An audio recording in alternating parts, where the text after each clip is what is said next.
Yeah, good to see everybody. Thanks for being here. And again, the continual coverage of our team and our program and our student athletes, I certainly appreciate it. Coming off a bye week for us, we had a great chance to jump on the game plan for our next opponent in Illinois. And we had really 4 really good practices, which I thought benefited our team. Extra work in the weight room, which is always important, down the stretch of keeping the team healthy as you can be, our recovery. And then I thought our players used it to their advantage in not only the academic work that they did, some catch-up things, but also extra film study on how important that is to go play our best ball in the month of October. I thought the staff put together a great game plan on the information we had against, Illinois, and then we added their last game to it after the completion of that game. And then we had an opportunity to get on the road and do high school evaluations and recruiting on Thursday and Friday and Saturday. So it was a solid week. We're excited to be back at home to play at Ross-Ade, 12 o'clock. Weather's supposed to be perfect, and against a really good opponent in Illinois. And the more that you read into the history of both programs, now the battle for the cannon, how important that is to both sides, the study of that and what that looks like, the added things to this game. We're excited about our opportunities here coming up, starting here at home against Illinois. And I've got a lot of respect for Brett and his staff, and they've got really good coaches. They've got really, really good players. They played the game the right way. They're always well prepared. I've coached against Coach Bielema before, and he's always had a team that's tough. They do things the right way. They play hard. Fundamentally, they're really sound, and I would expect us to get that on Saturday, and our guys understand how important it is that we combat that in being fundamentally sound and winning situational football. And then creating opportunities for ourselves within the game plan, and then going and executing. So be happy to answer any questions from there. When you had additional time to look back at the Notre Dame game, what were your defensive takeaways from that, and maybe especially related to what was going on in the secondary? Yeah, I think you look defensively, anytime that you start the game off giving up an explosive play, you didn't really in position as the game continued to unfold. We didn't get off blocks. We didn't play on their side of the line of scrimmage much. They've got a really good offense, but also there are a number of technique things that we were not where we needed to be execution-wise.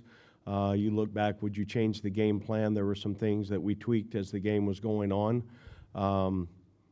but we continue. There were some spots that I thought that we did some good things, but just obviously not good enough to play and win against a good team like they were on offense. So we've got to be better, and we've made a lot of strides, in my opinion, to get better defensively in the last few days.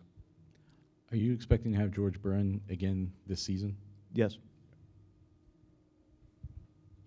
Kind of going off of that, Rico got some time, I think, in the first game of the season, had to come in last week.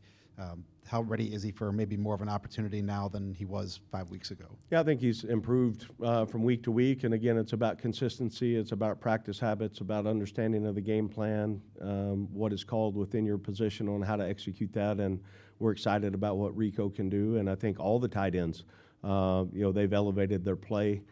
They've practiced the way that they need to earn more time. And that'll help us because offensively we can do a number of things out of the different personnel groupings with those guys, and there's times that we feel strongly about them in the run game or the pass game throughout the game plan, and I think we'll see a number of tight ends, this week for our team. When you do have 2 weeks for in between games, how do you balance the working on yourselves versus getting the extra prep for the next opponent? Yeah, every team's different, but I think it's always important to do some good on good. I mean, on our Tuesday practices, we still do team run and 7-on-7 and, some red zone work and 2-minute drill. We'll still, throughout the course of the year, we'll always do good on good work just for the speed and physicality of that. So that was true last week as well, but also we got a heavy dose of Illinois preparation because we we had a pretty good feel on game plan how we were going to go attack this week. Coach, from what I could tell, you were an assistant at Missouri when you played at Illinois and St. Louis 4 or 5 times. Is that the only time you ever faced Illinois?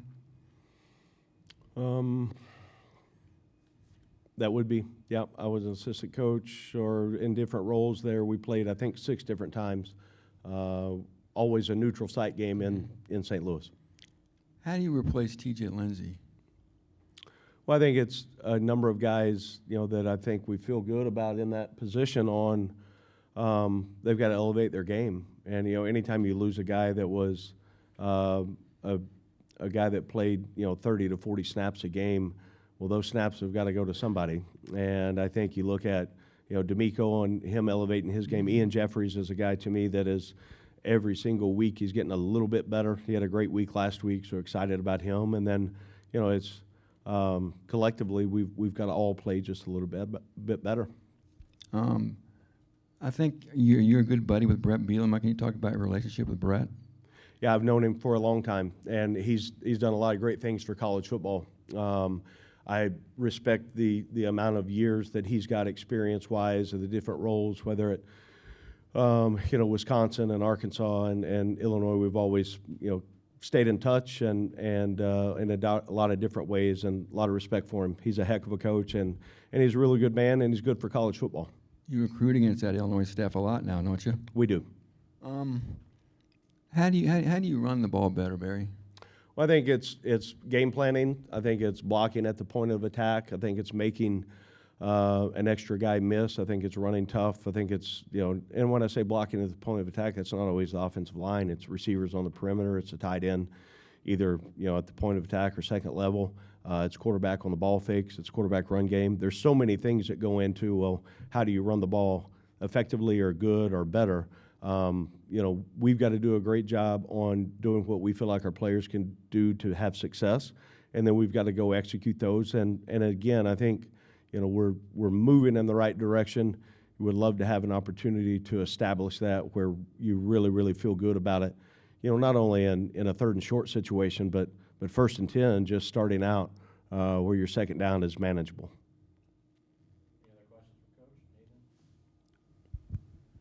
We were just talking to Miles Slusher about kind of his path here. Was there something that he had to tell you, demonstrate to you that he was ready for this after being away from football as much as he was? Yeah, and I've known Slush for a long time. I think I met Miles probably between his freshman and sophomore year of high school at Broken Arrow High School in Tulsa. I know his mom and dad. Have known his family for a long time. I still will look back in the opportunity to be a coach, and bottom line, something I will forever feel honored to have a chance to do is have relationships with kids and their families. And no matter where Miles went, we always stayed in touch because I had a connection with him. I felt responsible for his growth, his ability to graduate and then have a successful life when football is over, like I do all my players. But it's just we've got a connection we have for a long time. I'm glad that he has proved to create opportunities for himself. I think he's got a chance to continue to be a really good player for us and this year in this team. And I'm certainly proud of the progress that he's made. I mean, he is really in every area right now. He's thriving, and that's a lot of fun for me to see. Staying in that group, Crew, when we talked to him a couple weeks ago, was pretty upfront that he came on this visit almost as like a afterthought, like he didn't come here thinking this is where he was going to end up. But he was telling me that I guess that maybe that first night of the visit, you guys took him and his wife to dinner. I guess just what was your pitch to him at the time? Why did you guys so badly want him in this mix as part of the secondary? Well, I think there were a number of spots that we were trying to fill throughout that recruiting process, and we saw enough on film on what he did at his previous place that we thought he could provide value here. I really liked him as a young man, obviously mature in years, but also had game experience.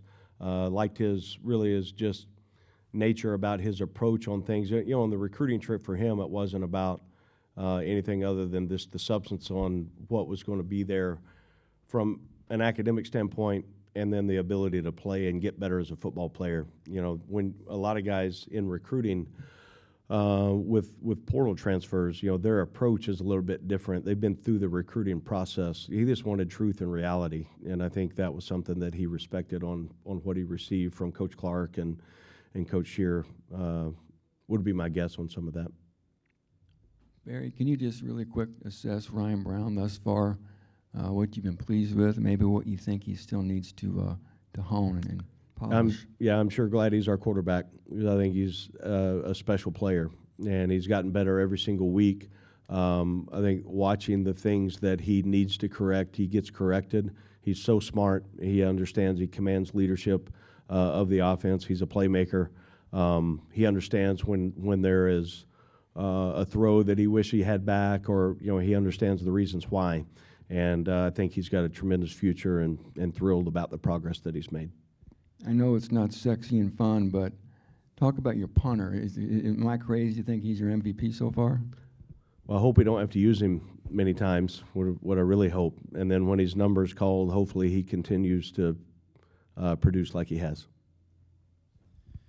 Barry, C.J. Nunley's gotten more reps here the last couple of games. Did you feel like you needed to generate more of a pass rush, and did he give that to you? I guess what's the reason for his expanded role recently? Yeah, I think if you look at his production, he's earned it, and he's practicing at a high level. He understands, and there's been some one-on-one matchups that he's won. So anytime you do that, you're creating opportunities for yourself, and CJ has done that for sure.